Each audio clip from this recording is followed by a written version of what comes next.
Akron. Hello, everyone. Our president, Iris Meltzer from Kent, is here.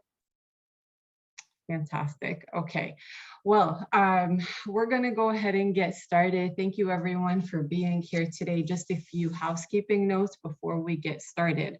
First, closed captioning is available on this webinar if you need it, but you will need to enable it on your screen. So please move your cursor to the menu at the bottom of your screen, and you should see the option to do so. If you don't immediately see it, there is something that says more with 3 dots, and you will click on it, and you should be able to do that there.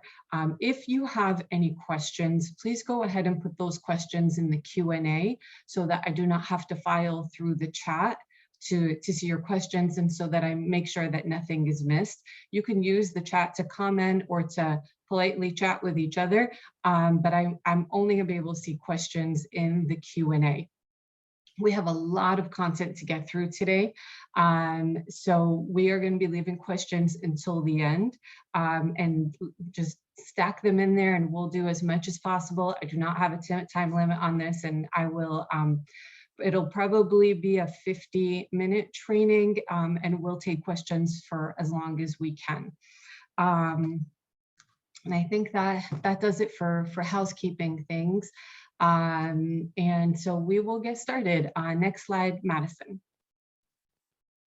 Okay, I am Nazak Hapasha, Policy Affairs Manager at the League of Women Voters of Ohio, and I am joined today also by Mary Beth Smith, who will be presenting later on voter registration. Unfortunately, Jen Miller could not be here with us. She's having some health issues and had a last-minute visit to the doctor that she needed to make, so saying a little prayer for her. That being said, of course, Jen is the authority here, and I am kind of second in line. If there are any questions that you guys do have, and I can't answer them right away, I will definitely come back with a post-event email that answers questions which might not have been answered in this talk, and we will send a post-event email with the slides, with the video from this recording, and we will answer any questions that we did not get to. So please go ahead, like I said, and put all those questions in there. It is a very like I said, full of content presentation, and these slides are a lot more detailed than I would normally make slides. But the reason for that is because this is really meant to be a train the trainer, and I would say a lot of what is presented here today, many of you will already know, but the League members, I have learned, are not your average citizen, and know a lot more than most people. And so this presentation will be shared with you so that you can go ahead and train people in your own league and train people in your community on everything that you feel is applicable in your case. You'll receive the original slides, not just a PDF, and you won't be able to edit those slides, but you can make a copy of that presentation and edit them as you need to use them in your own local league and in your community. As you can see, the agenda is quite large, and so we're just going to go ahead and get started. Next slide, please. So the 2022 election timeline, as you can see, redistricting has put quite a dent in our plans for 2022 on many levels. Our voter service folks know this, as we were all on a call this morning trying to work our way around all those bumps. We will, as many of you know, by this point, have a primary election on May 3rd. We were not sure of that until the very last minute, unfortunately, and that has really affected all advocacy groups that do voter advocacy work, and it of course has especially affected us on many levels, but we will do everything we can to catch up in the meantime. Those are the timelines for the primary and the general election, and we have a second primary that will be for the state legislative offices, likely to be on August 2nd, but honestly, in this year, nothing is guaranteed, and we will continue to follow up with that information. Next slide, please.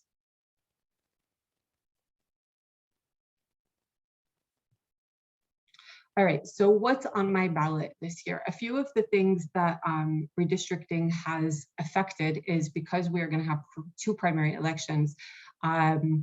We did not originally know what is necessarily going to be on the ballot in a first primary election. It is going to be local races, congressional races, and statewide races. In addition to local races, some people have also other things on their ballot regarding levies and other local issues that you'll be voting on. Just a note here, as I've gotten this question quite a lot, and I think it's been a vocabulary lesson for myself and a lot of other people, statewide races will be on the ballot. A statewide race is a race in which a candidate is the same for every elector in the state. And so I've listed what those are here. Other races which often are confused with statewide races, such as the congressional races, those are not statewide races because those candidates differ from district to district, even though it feels like a statewide race because they're working from Washington or whatever it might be. But that's what a statewide race is for future reference now that we have 2 separate primary elections. Next slide, please. So one of the other things that we've gotten a lot of questions about during this year, which is related to elections, is which district do I live in? As you all know, every 10 years we have the census, and the Ohio General Assembly and congressional districts are redrawn to reflect changes in the state's population data.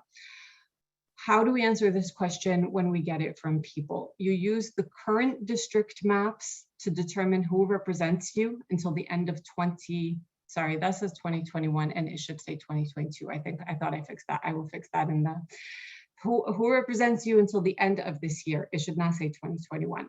And the new districts take effect only for the elections this year, okay? So for example, this may or may not be the case for you, but I may be living in a certain district, but the people that I am voting for in the congressional race or a state race later in August might be another district, but that is only for the purpose of the election. You don't actually live in that district until next year, 2023. And that slide that URL right there, that website address will help you find your districts that will begin in 2023, but are used this year for the purpose of voting for certain offices. Next slide, please. Okay, I'm going to hand it over to my friend Mary Beth Smith from Metro Columbus now, who's going to talk a little bit about voter registration. There we go. Good morning, everyone, or afternoon now, I guess. I am a volunteer with the League of Women Voters in Metro Columbus. Again, my name is Mary Beth Smith. So hello, all of you Columbus leaguers out there. We are just a couple weeks away, did a voter registration drive with WOSU and the Columbus Public Libraries and Columbus State. And some of the things that we learned from that were that, first of all, people are really interested in voting. But at the same time, they've gotten too much information. So there are a couple of handouts that Zach made and gave to Elizabeth, our executive director, that I love. And we'll be seeing them in a little bit. But yeah, who can vote? These are like basic questions. Even though the registration date is today at 9 p.m. for the May 3rd, as we mentioned, there is going to be likely another primary on August 2nd. So registrations can be ongoing. And in addition to registering people, just general outreach is really effective. So who can vote? Citizen of the United States, 18 on or before the day of election, resident of Ohio for the last 30 days. If your voter registration is not current, not currently incarcerated for a felony in any state, And, you know, there are folks in Ohio that can vote that maybe think they can't. But if you are not currently incarcerated, convicted of a felony, you can vote. Not declared incompetent to vote in a probate court, did not permanently lose your voting rights due to an election law violation, and students who consider Ohio home, even though they are from out of state. A college student can select where their address is, and if it's in Ohio, that's where they vote.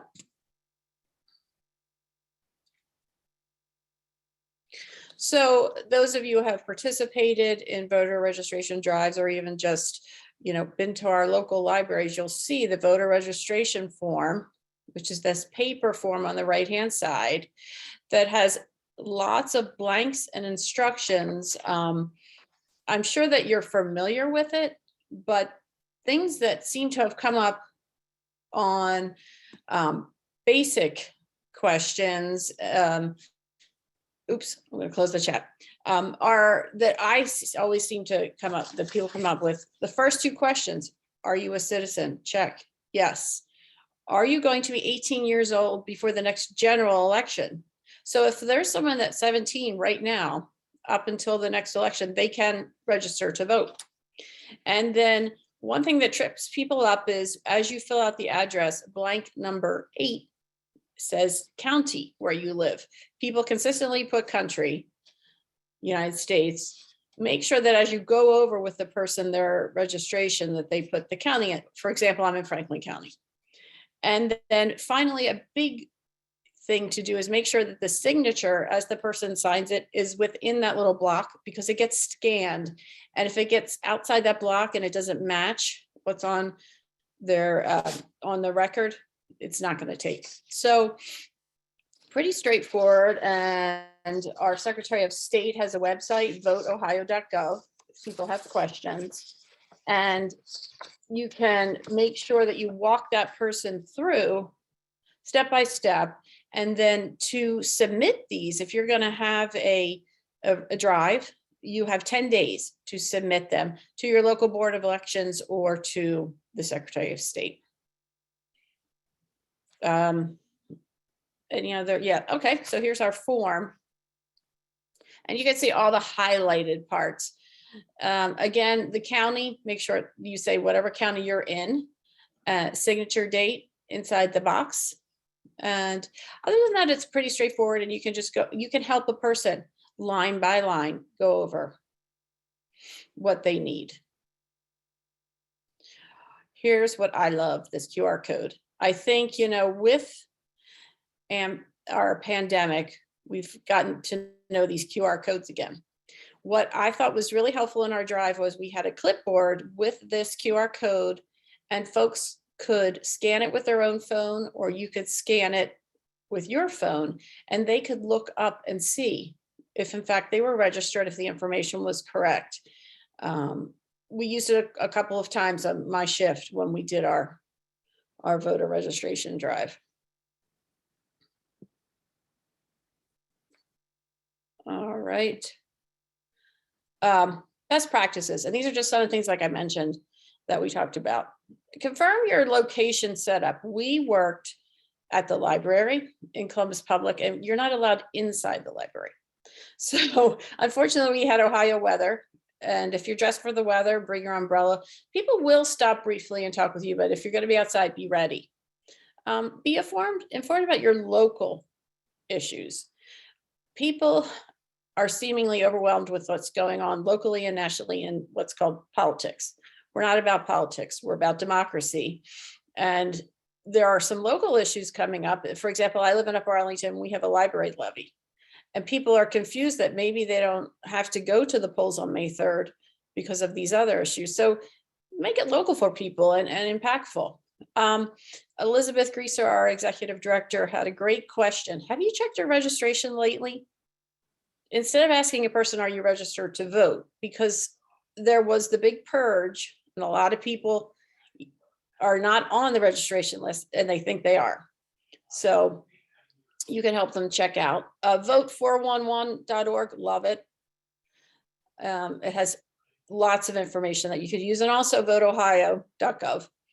The QR code, as I said, I use that a couple times, and also have fun. People want to know, and people are glad that we are there to help them.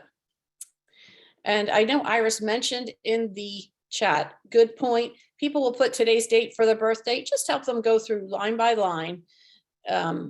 And if they don't want to get too close, you can direct them to either our Vote 411 or the Secretary of State website. Let's see, online process said to print the form and mail it in. Yeah, we're still in a lot of paper. For registration, you should be able to. Absentee ballot, they still want you to print that out and mail it in. So when in doubt, send it in the mail, unfortunately, and you'll have a paper record. So hopefully I did my little bit there. I know Nazek is much more equipped than I am, but no, thank you so much, Mary Beth. I really appreciate it. As you guys know, I'm in the office and I deal with all the logistics, and I do know all the rules and policies and procedures. But it's the folks on the ground like you who have the more experience with voter registration drives and actually interacting with people to get them registered to vote.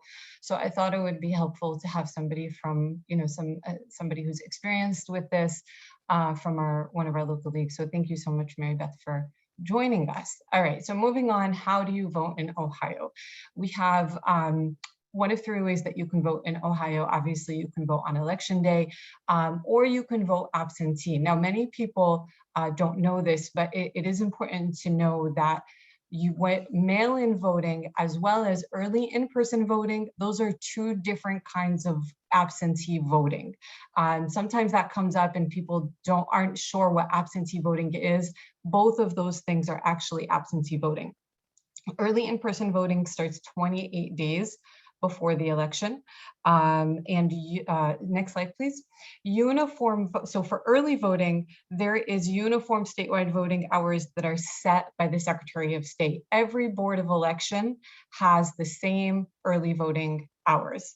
You should note that this year, there's only one Saturday to vote early if you are waiting for a weekend. There's always one Sunday to vote, but in some elections of how the calendar kind of looks that year, for whatever reasons, I'm not really sure how they divvy it up, but sometimes we have two Saturdays, but for this primary, we only have one Saturday. So keep that in mind when you are kind of mobilizing people to get out the vote. Really important, when you go to vote early, this is more convenient for some people. You do not need to have a actual ID. They will ask you for one, but you don't need one. You only need to know the last 4 digits of your social security number. So if for some reason you find yourself where like my driver's license is expired and I don't know if they're going to accept it or something like that, that's a good thing, and there are other forms of ID, but early voting is really helpful for some people with that. Also, please note that currently, early voting is only available at your county board of elections. In Ohio, only one place per county can have early voting. Next slide, please.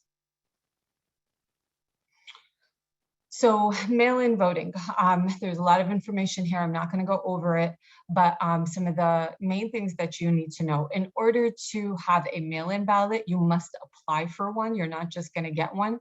The Secretary of State in past years has sent applications for a mail-in ballot home to for people. I have not seen that done this year, and that could just be due to all the chaos around redistricting, but you still have to send that application back. And so you need a stamp, obviously, to do so. You can print it out from online. You can also call your county board of elections and ask them to send you an application, but you still need to send the application. You can also write down the necessary information on a piece of paper and send that in. However you do it, it requires getting that application back to your board of elections, and it can be mailed or it can be dropped off in the drop box in front of your Board of Elections. You're going to receive the ballot. Very important to know that you're going to have 2 envelopes and you need to use both the envelopes. If you do not, your vote is not going to count. Under current law, officials are allowed to call you and to correct the issue and let you know that you don't have both ballots available and kind of give you an option to move forward, but that's not a guarantee and I wouldn't count on it. So make sure you instruct people to use both those envelopes and to follow the instructions on there. And if you do use a mail-in ballot, I would highly suggest that you track your ballot. It is on a county by county basis, but that link will take you to another, a page where you can click on your county and it will take you to the tracking system for that county. Next slide, please. Election day. If you vote on election day, that is the hours for which you can vote. Most importantly, please always remind people that if you are in line when the polls close, you have a right to stay in line. If you have any questions, you can call election protection. Election protection is now available in I'm going to say more than 4 languages because I know that the Asian American line, when you call that line, there's actually several languages, but there's 4 kind of like main, I guess, areas. So you have the Spanish, Arabic, and English, and then Asian American. I think I've heard that there's 4 or 5 languages when you call that number. Next slide, please. Election day ID requirements. I'm not going to go through all of these, but know that you do not have to have necessarily just a driver's license. And if you use another form of ID, you need a current one, and current means that within the last 12 months. Next slide, please. Provisional ballots. Okay, so what is a provisional ballot? It is used to record a vote when there are questions about your eligibility. An official at the poll can question your eligibility. They should not do so for no reason, obviously, but if they have a reason to question your eligibility, then they're going to tell you that you need to vote provisionally. Those are some of the circumstances in which they might tell you that you need to vote provisionally. Most importantly, if you do, make sure to understand whether there are any follow-up instructions for you. You might need to come back to the Board of Elections with a form of ID, and you have a certain period to do so. And if there are any follow-up instructions for you, then you will receive written instructions from the polling official that you are working with, and you need to follow those instructions to a T. So I'm just going to stop for a second and note that I am seeing some questions in the chat.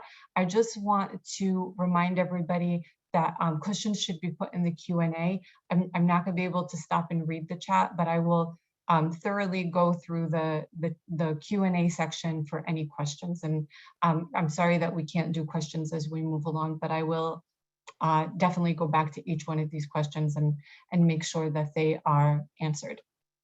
Next slide, please.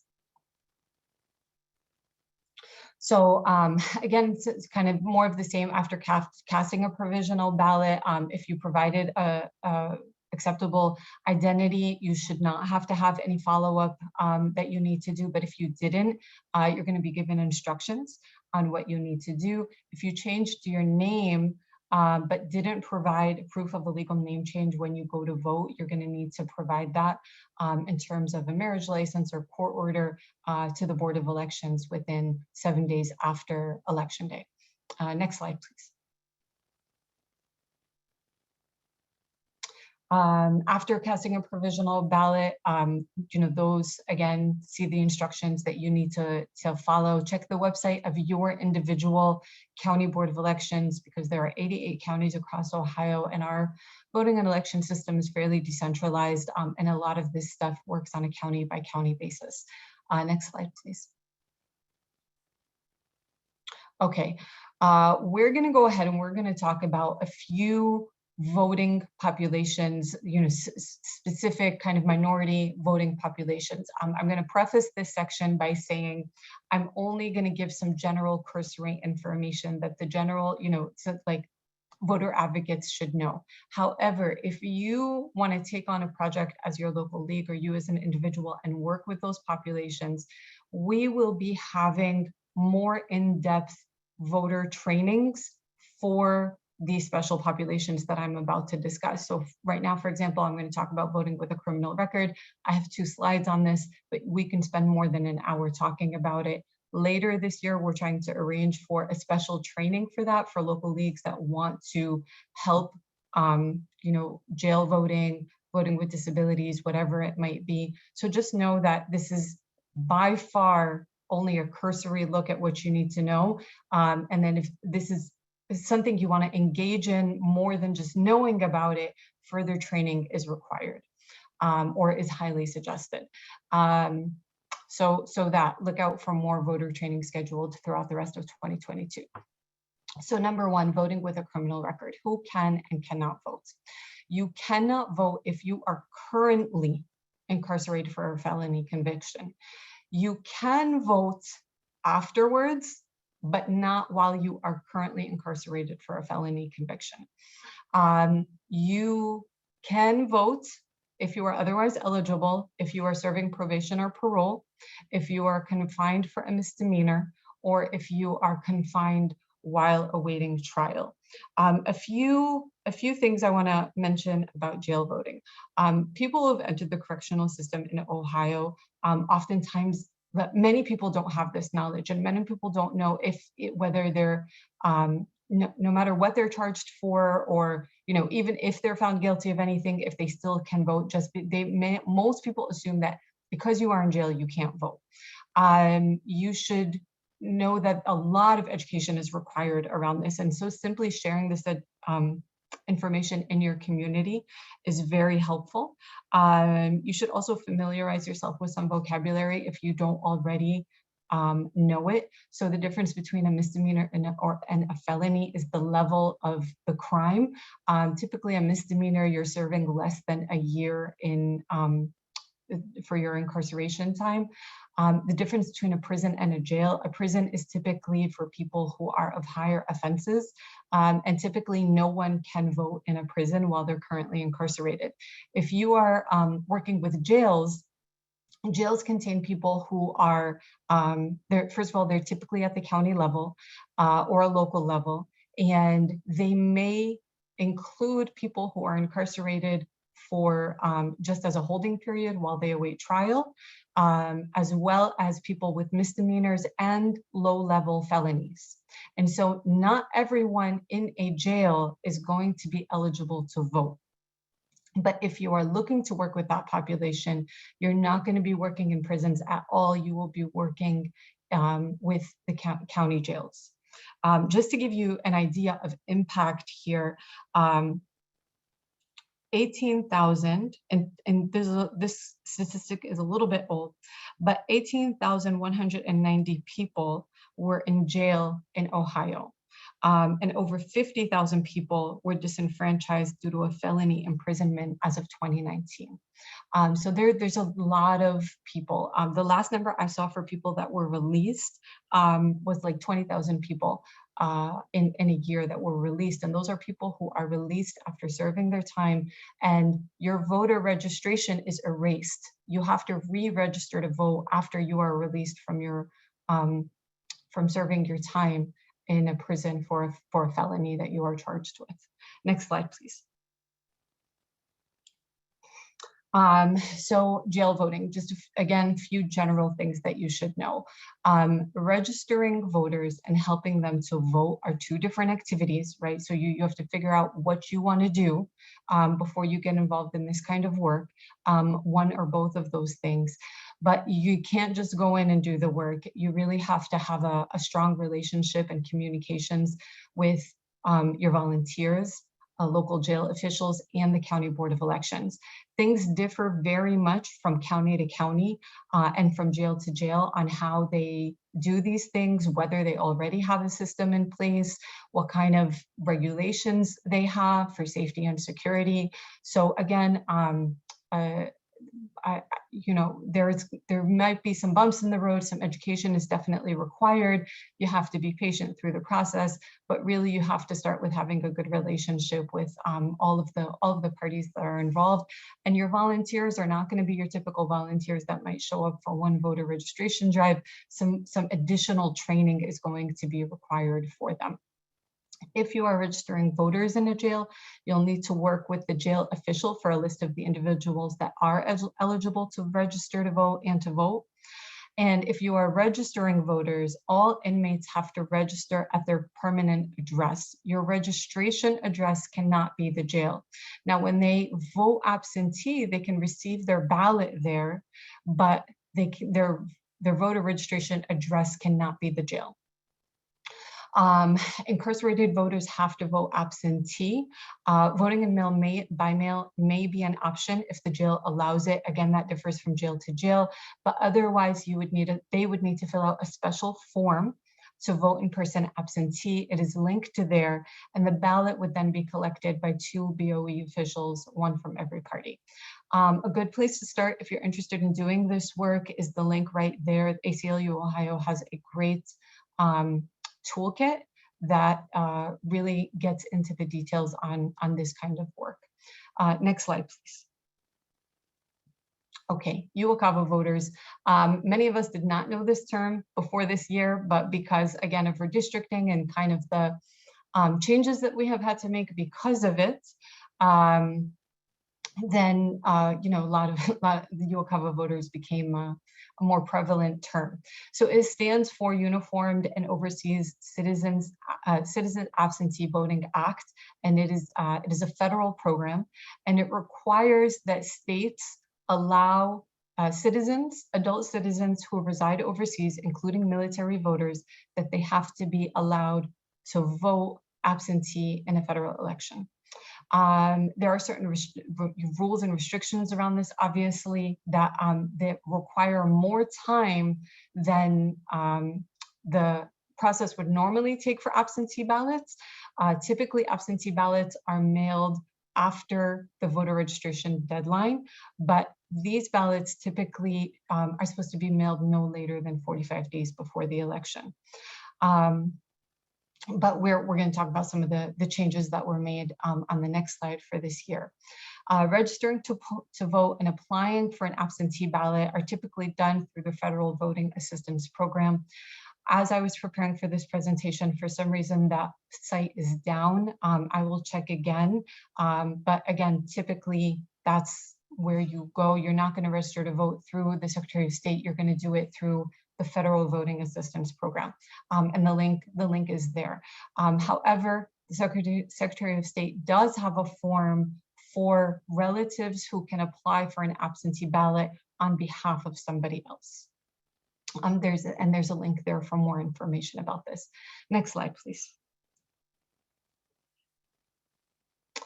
Okay, so there was an agreement that because of redistricting and that we couldn't meet that deadline of 45 days before the election, the state applied for an exception and did not receive it because federal government felt that Ohio did not have enough kind of things in place to make sure that everybody could vote in a timely manner. And so the agreement that was reached is as follows. This is important if you are working with UOCAVA voters or you know anybody in your community, please share this. I'm not going to read this word for word, but I'll go over some of the main things. The ballots need to be sent back, but there's an additional 10 days after. So typically people who send their ballot back, we already have a certain amount of period built into our election season. Your absentee ballot has to be back by a certain time, but it is after after election day. And I'll get into regular absentee voters in a bit, but typically there's built-in time. The agreement that was reached requires extra time for those ballots to be sent back. The UOCAVA voters under this new agreement,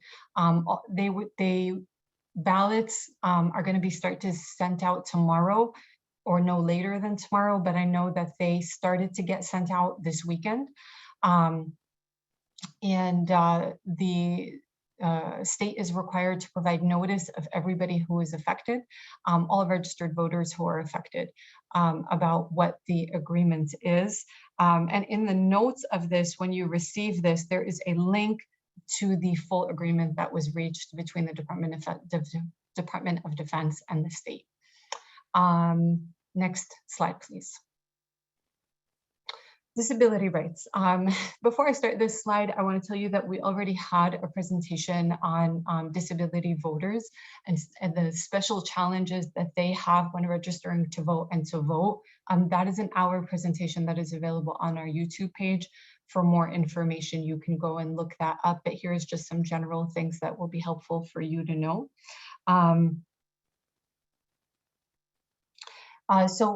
Every polling location is required to have accessible parking, entrance, and route to the voting area. Every polling location is required to have at least one ADA compliant voting machine. You can ask anyone to help you to vote, except for a few people. Those people are your employer, an agent of your employer, an agent of your union, or a candidate whose name appears on the ballot in your precinct. There are a lot of considerations to be had for disability voters, and I provided a link there with more information. But one of the main disability rights organizations in Ohio actually sets up a hotline every election day. I've provided the information there. Now, I mentioned previously that if you run into questions or run into problems or have questions on election day, you should call election protection. And you can still call election protection as a disability voter, but Disability Rights Ohio has a lot more of that very specialized information readily accessible for things like special situations. So for example, I did not apply for an absentee ballot, but I landed in the hospital the day before the election. What do I do? Things like that are, really requires some very special, maybe help, instructions.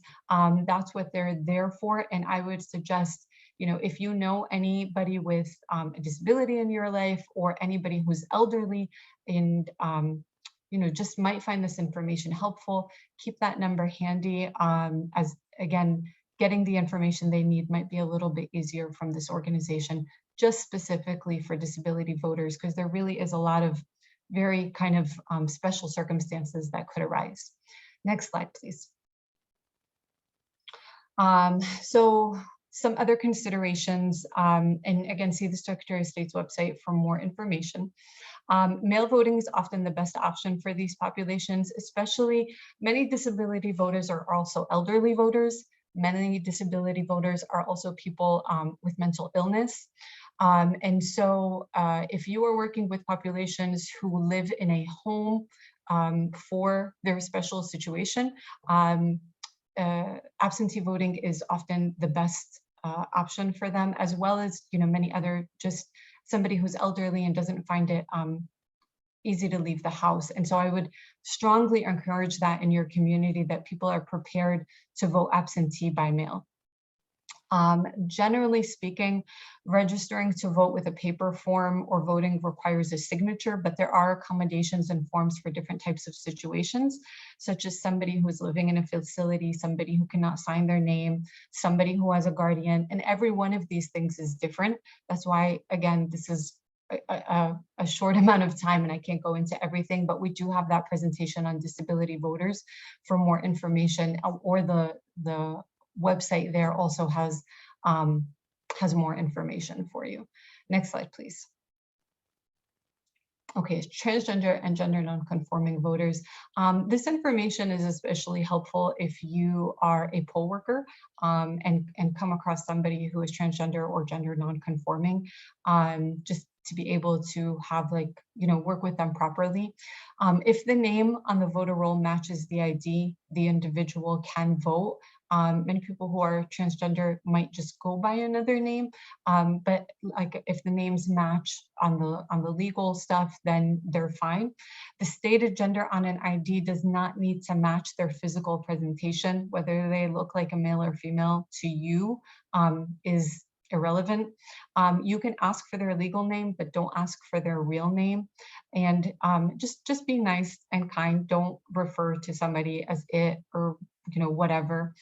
If you aren't sure of what pronouns to use, then don't use any pronoun. Just say the person's name, which will be on the ID in front of you. And if you accidentally feel like you make a mistake in speaking to them by their pronoun or whatever, just apologize and move on.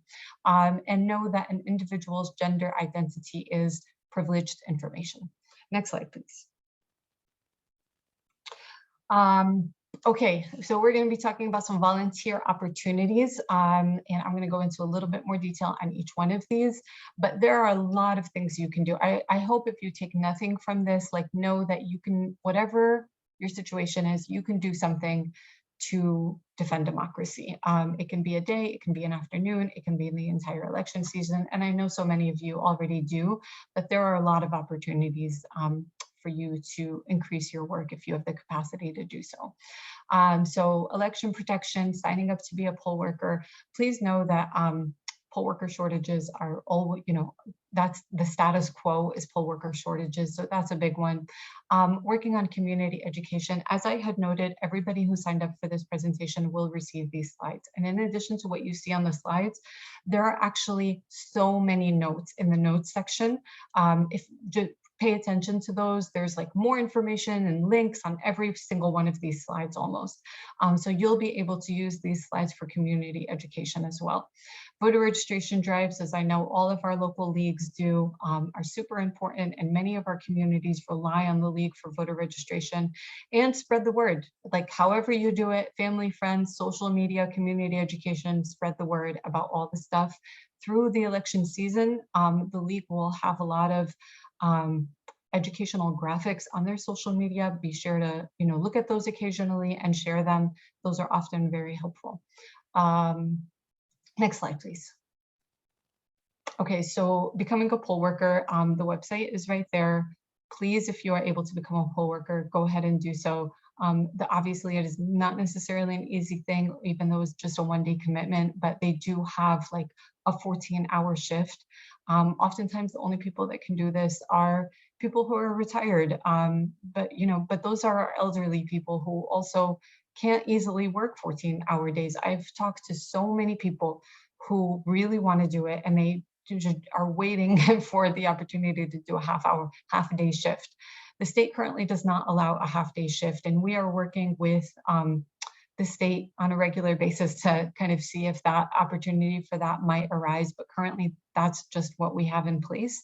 But I would, if you can't do it, encourage other people to do it. Don't be afraid to ask for a day off of work. Many people will give you a paid day off of work to be a poll worker. So that's something that you should look into. And some of our local leagues also recruit students to do it. All of our counties have youth at the booth programs. It's called Youth at the Booth in Franklin County, but it might be called something else in your county, where they recruit 17 and 18-year-old seniors to be poll workers. And that's, they love that. The county officials, like they love to have the youth at the polls doing that kind of work. So please spread the word about that. Next slide, please. Election protection. So what is election protection? We are very proudly a member of the Election Protection Coalition in Ohio, and it is a coalition of more than 100 organizations, strictly nonpartisan. We are the eyes and ears on the ground and behind our screens, tracking and addressing voter challenges and answering people's questions on and before Election Day. And we try to make sure that every eligible voter can cast their vote. Next slide, please. Election protection started after the 2000 election, and it started out as a small program with people being like field monitors to just kind of see at different places that what kind of questions people had and what kind of problems were arising. But it has grown tremendously since then, and we're really proud of the work that we're doing in Ohio. A lot of this work we are unfortunately not necessarily going to have everything in place for the primary election. We certainly are not going to have, for example, as many poll monitors for the primary election, but we are gearing up so that everything is fully in place, and we have plenty of help in all of these areas for the November election.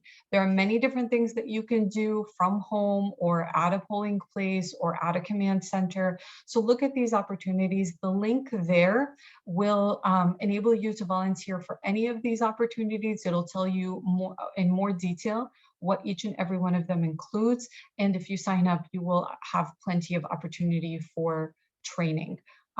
Quickly, just to go over some of them, are ambassadors, poll monitors, social media monitors. That's a new one, as there has been a really scary rise in mis and disinformation that is scaring people from the polls, from voting, allowing people to think that their vote doesn't count, or that, you know, elections are illegitimate or whatever it might be.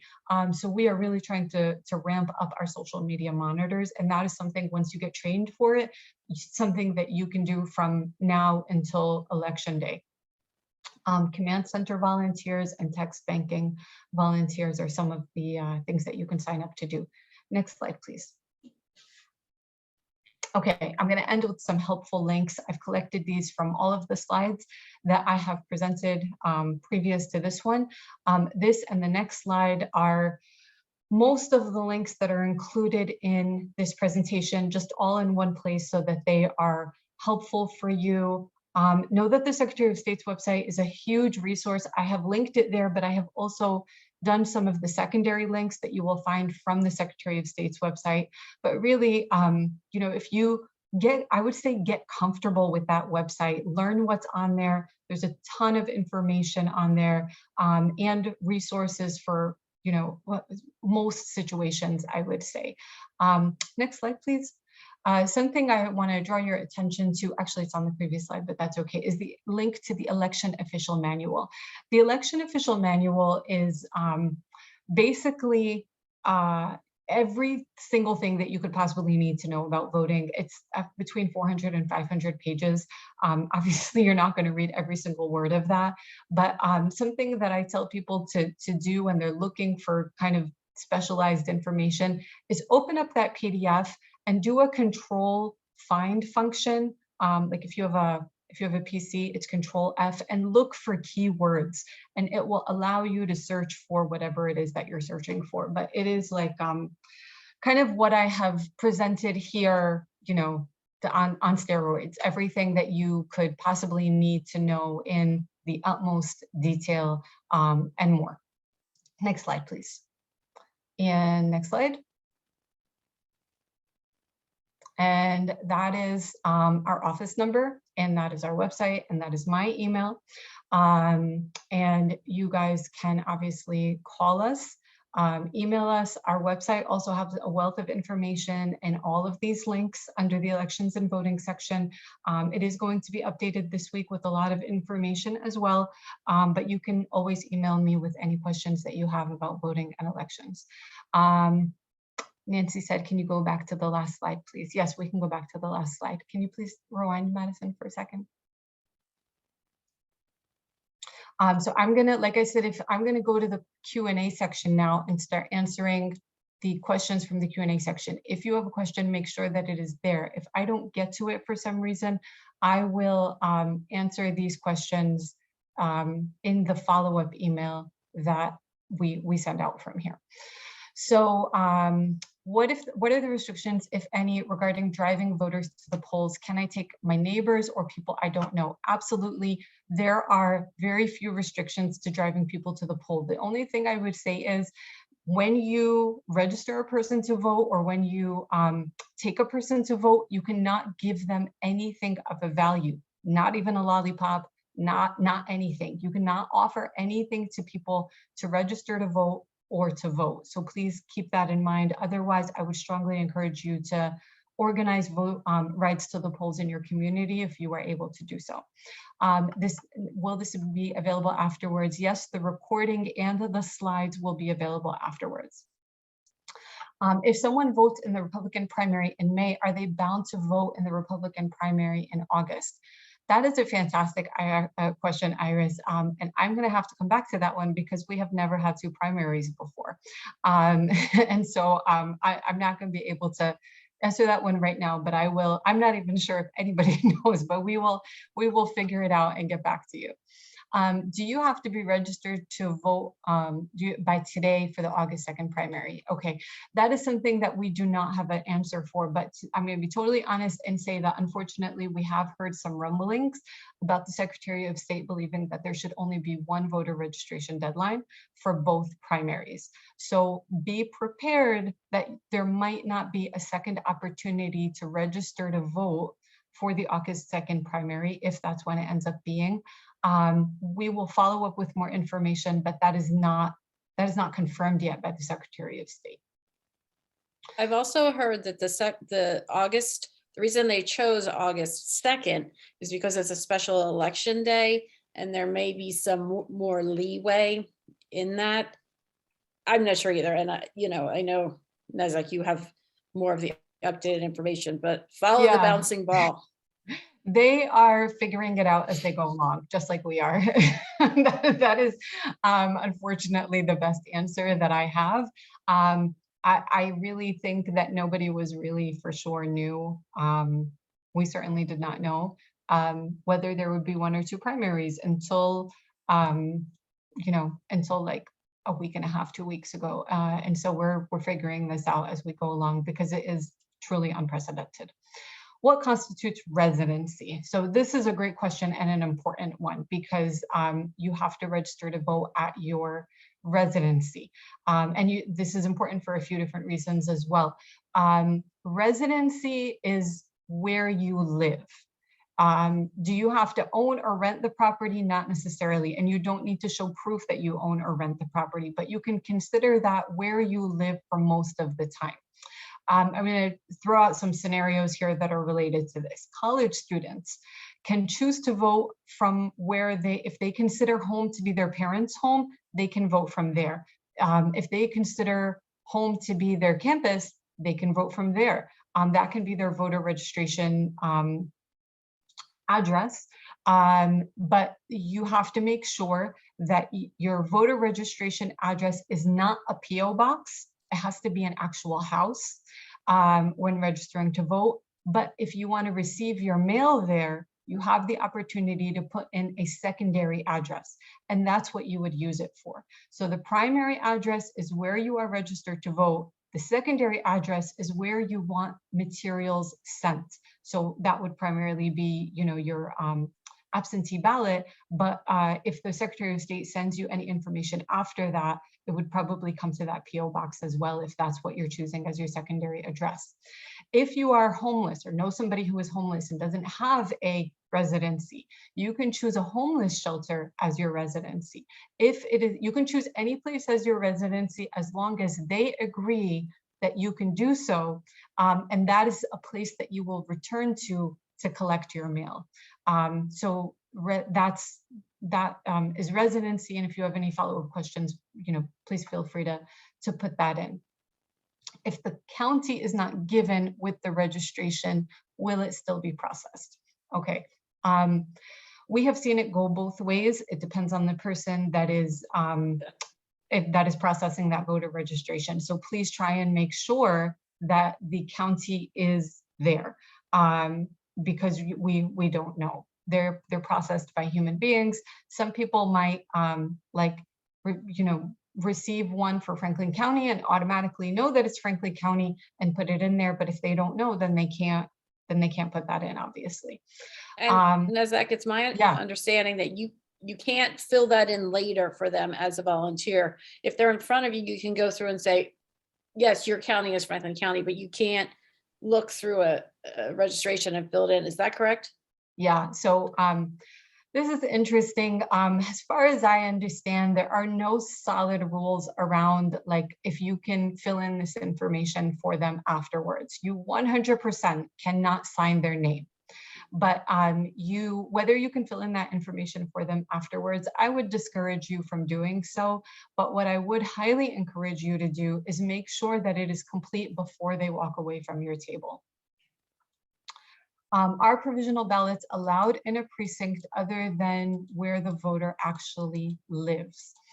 Okay, as I understand it, if you show up in a precinct that is not yours, that is when they would give you a provisional ballot. And so that is, that is how that would work. I have never had to use one myself.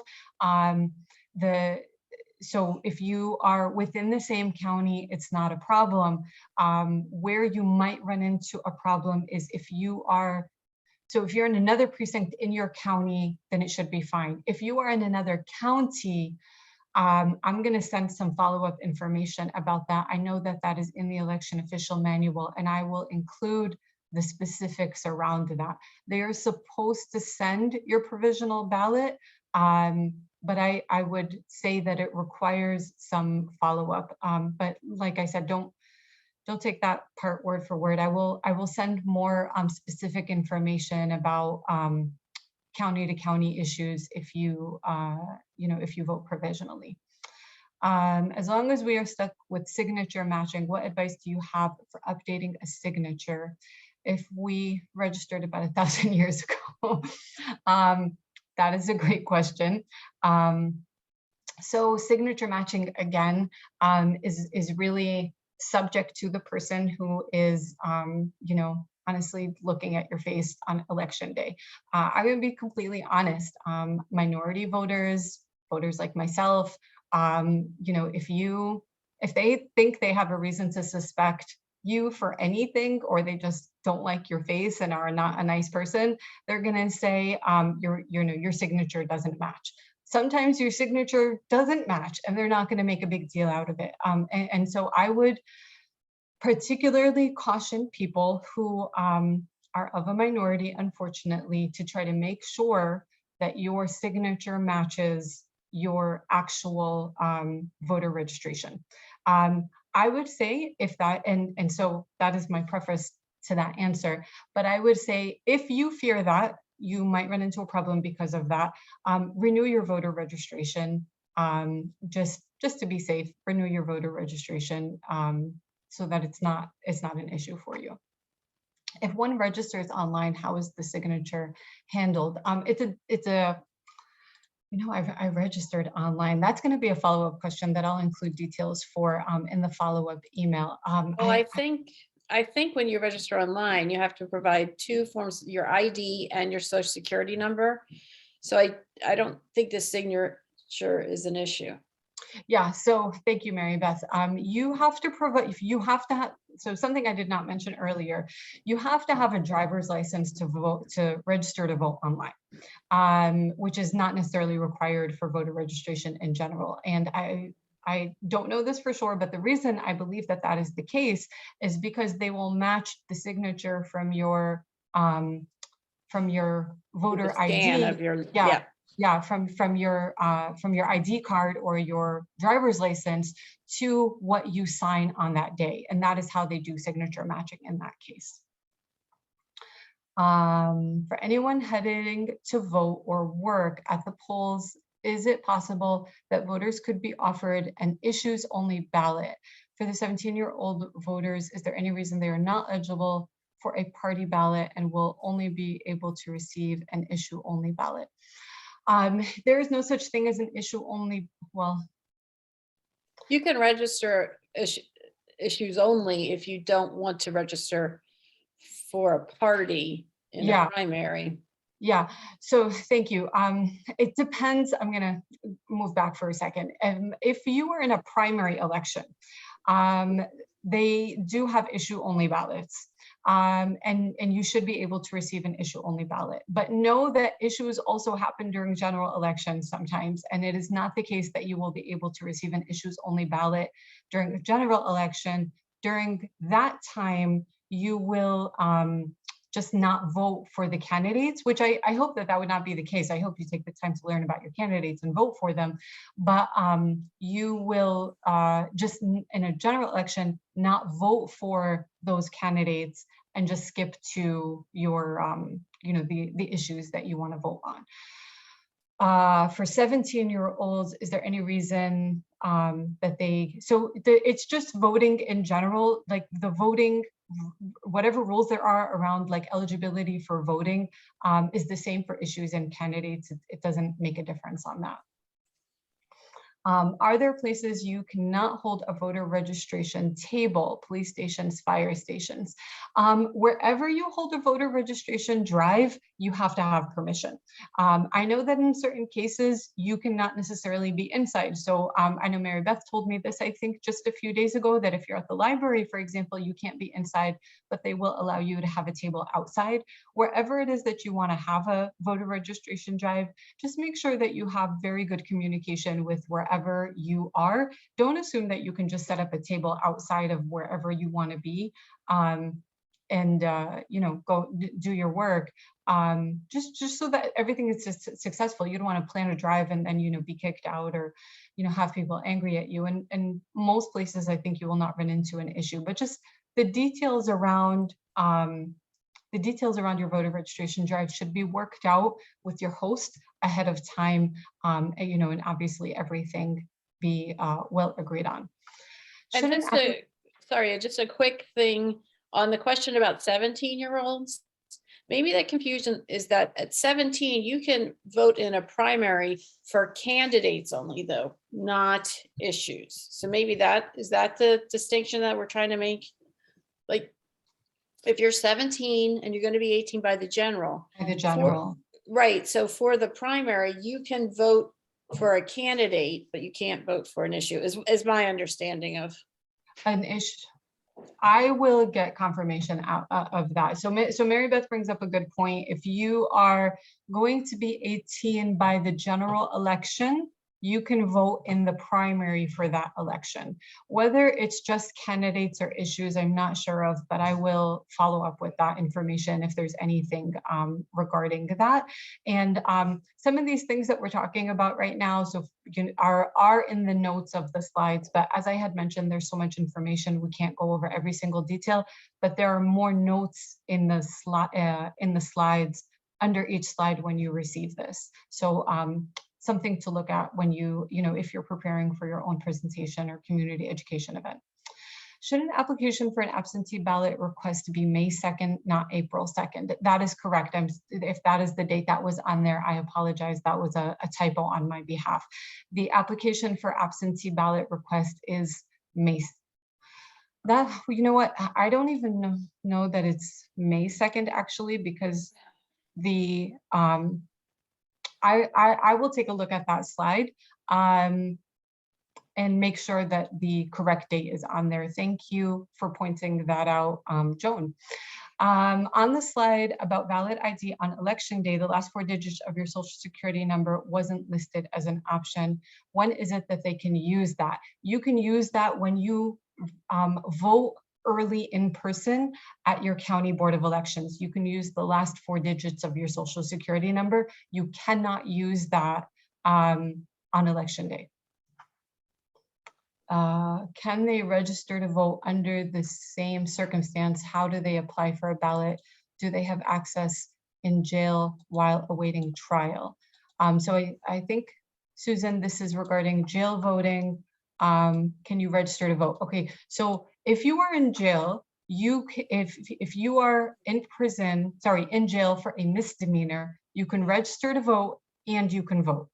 If just as a reminder, if you are in prison for a felony, you cannot register to vote. If you are registered to vote, your voter registration is canceled and you will need to re-register to vote after you are released. How do you apply for a ballot? If you know somebody in the jail, if this is just like a personal thing, I would, there's more than one thing that you can do, but I would ask the jail officials what is the best way for them to do so. If they have, for example, like computers, they may be able to do that online. If you're doing an event in the jail to register voters, then that might be a totally different circumstance. Applying for a ballot, you can help voters to do so in the jail by bringing those forms. Again, every situation is going to be different. So for example, one of the things that I read about is some jails will not allow you to bring pencils, for example, because they view that to be a security risk, where people might harm themselves with a pencil. And that, that's a very real thing, and it might not seem like a big deal to you, but we have to be really respectful and cooperate with them if we want to be able to do this work. And so the toolkit that I posted the link for will go into detail about how to start having these conversations with jail officials, with County Board of Elections, to be able to, engage in that work. And whether they have access in jail while awaiting trial, yes, they have access to registering to vote, and they have access to be able to vote if you are awaiting trial. Whether you are awaiting trial for a misdemeanor or a felony, you are eligible to vote either way. It is only after you have been found guilty of a felony that you can no longer vote and your voter registration is canceled. What address can be used by persons in jail without a home address?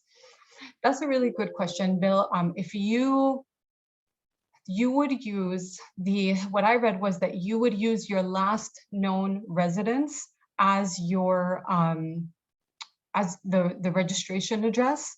And if for some reason you can no longer use that address, then I would work with your County Board of Elections to see what is the next best option. If that person, it really depends on that person's situation and where they expect to be after they are released. Like God forbid, for example, if they are homeless, then using a county shelter might be the best option for them. But it's really going to differ from person to person. Is there any discussion about offering shifts for poll workers versus all day? Yes, there is a discussion, but unfortunately, it's just not a possibility right now. Hopefully after the primary election, I can tell you it's not going to be an option for the rest of this year. But we do hope to be able to have more conversations around that on an ongoing basis with county officials. I will tell you this, when I speak to the heads of boards of elections, they initially are opposed to it, but then as I talk to them more, they are more open to it. And so it's never going to happen while all of the heads of boards of elections are opposed to it, because there's no reason for legislators to allow that. But the more conversations that we have with the directors of boards of elections, the more we can kind of start making headway in that.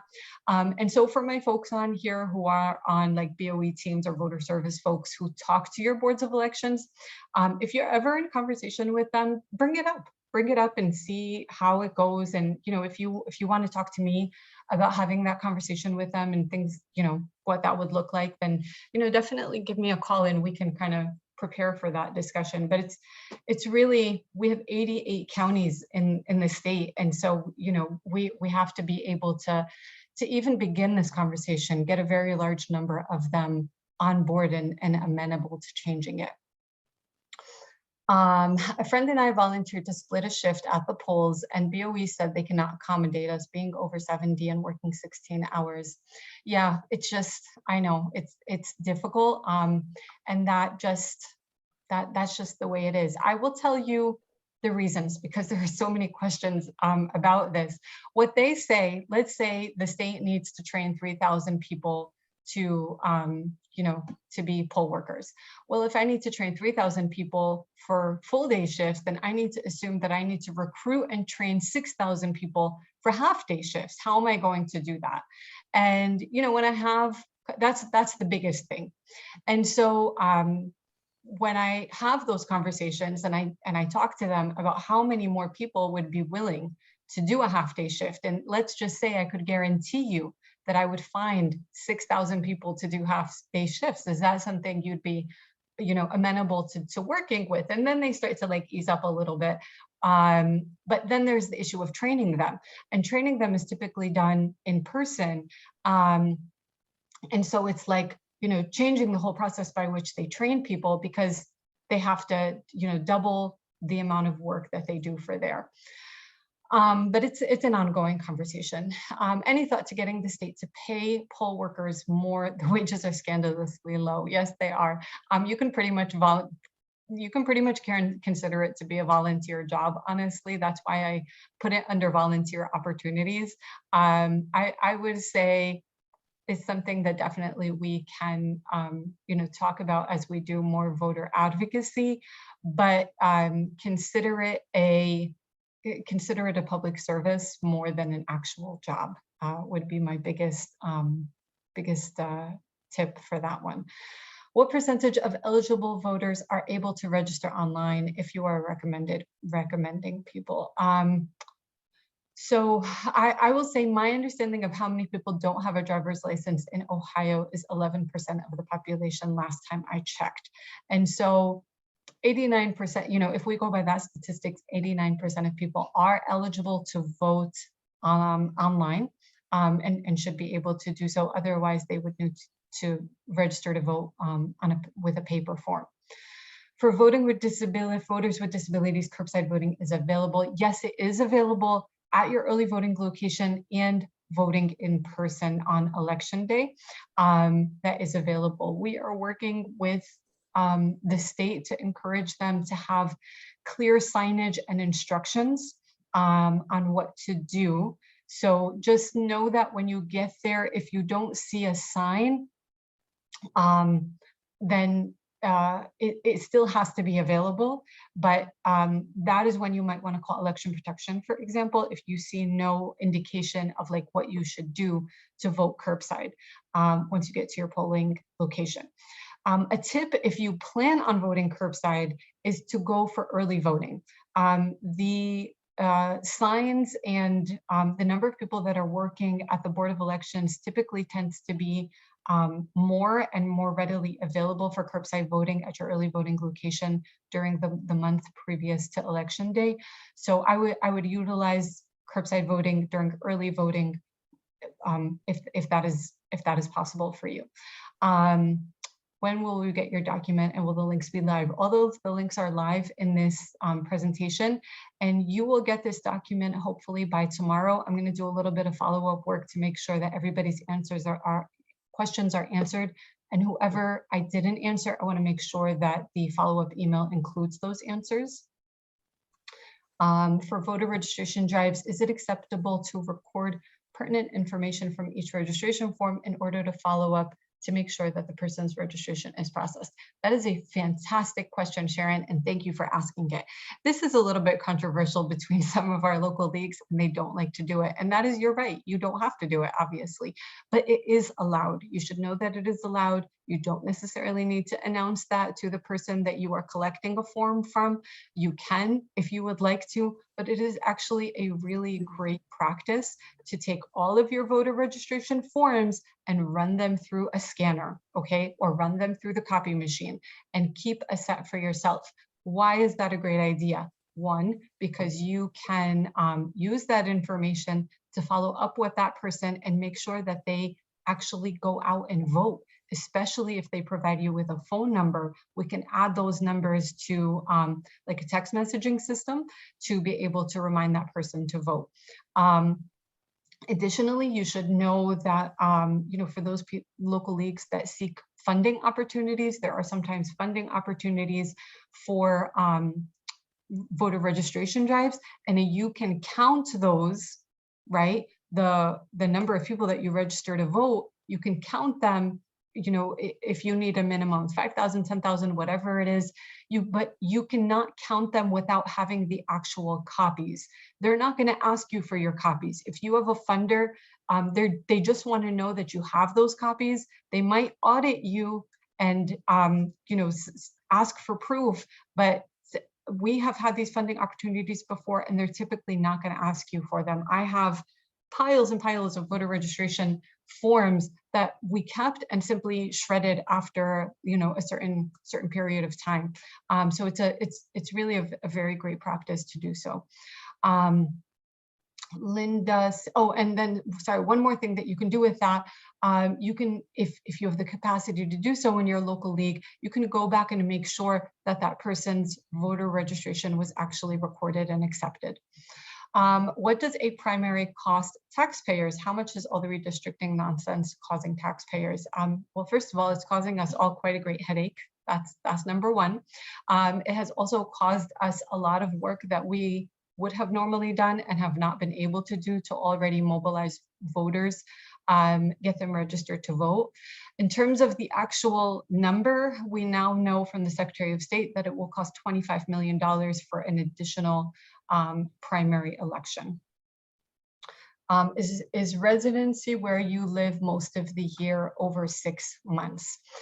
So for those voters who have 2 homes, obviously you can only register to vote at one of those homes, and it is completely your choice where you would like to register to vote. Some people like to register to vote not necessarily where they are most of the year, but where they are in November. So keep that in mind if you are somebody who likes to vote in person. You can use either of those addresses. If it's a really big difference, like, you know, 9 months in one place, I would say it's you know, a better practice to use your primary residence. But if it's like, you know, roughly half the year in 2 different places, you can choose, and keeping the election day in mind might be a good idea if you like to vote in person. I think the question about that too is for taxation purposes, you have to establish residence 6 months in a day. But I think for voting, it's not the exact same thing. Am I right about that? Yeah, that's a really good point, Mary Beth. Thank you. For taxation purposes, I have no idea what the rules are because I don't have a second home. Yeah, for voting, you can choose which one you would like to use as your primary residence.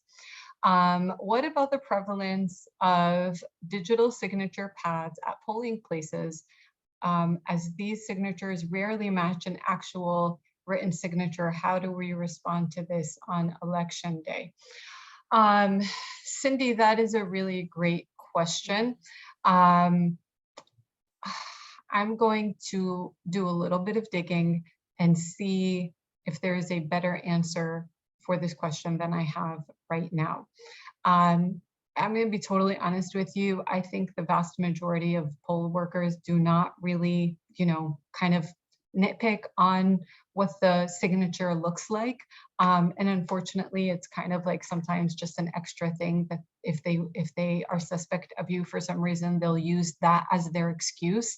That is, I'm going to be very clear here and say that is my personal observation, and that, you know, obviously that's not something that they're going to admit to you, but I feel like that's how signature matching is used. It's not used uniformly. They don't train election officials to actually signature match, like that. This is a professional thing, like that people train for signature matching.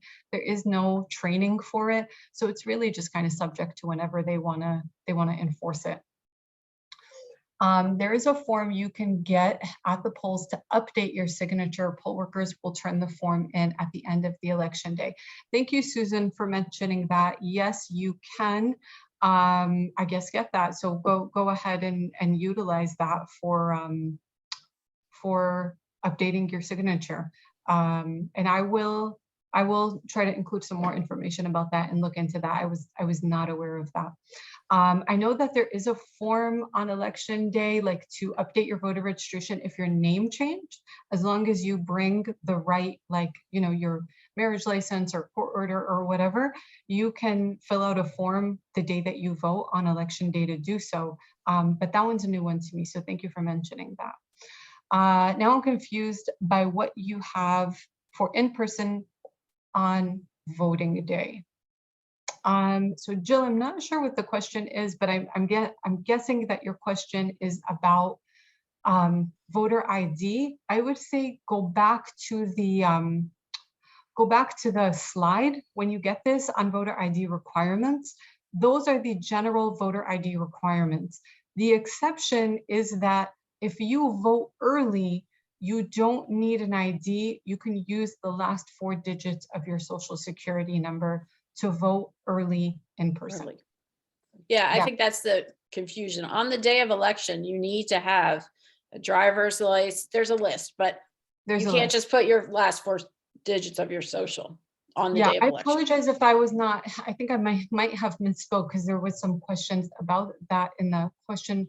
But just to be clear, that's what it is. Go back to the slide on voter ID requirements, and the exception is early voting, early in-person voting at your local county board of elections, where you do not need to have an ID. Again, they may ask you for one, but just tell them that you want to use the last 4 digits of your social security number, and you will be allowed to do so. It seems arbitrarily confusing, but you know, Yes. it is, because it is. So, yeah. And the last question is regarding the low pay from the BOE for the last presidential election. The Ohio Supreme Court allowed attorneys to receive continuing legal education credit if they served as poll workers. I realize this is of benefit only to Ohio attorneys, but it does augment the actual pay rate.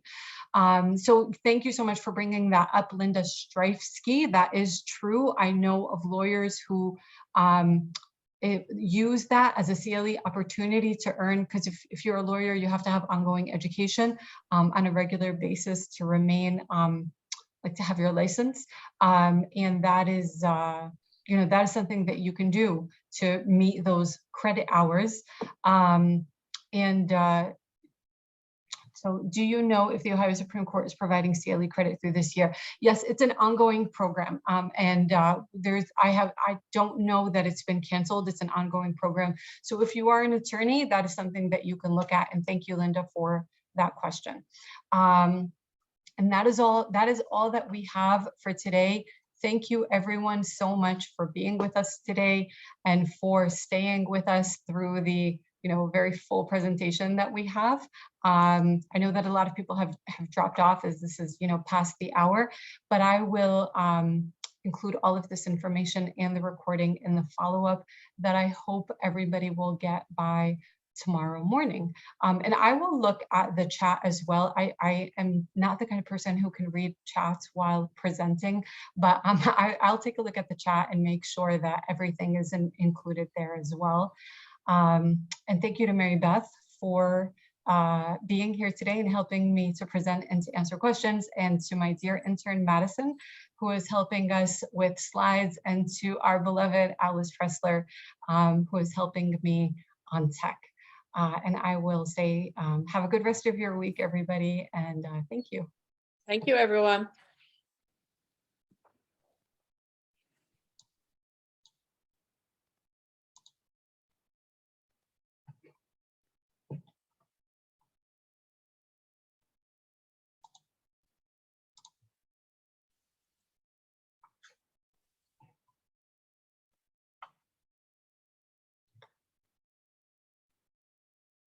Hey, Alice, has the recording stopped, or did it stop a while ago? Sorry, no, I was copying the chat.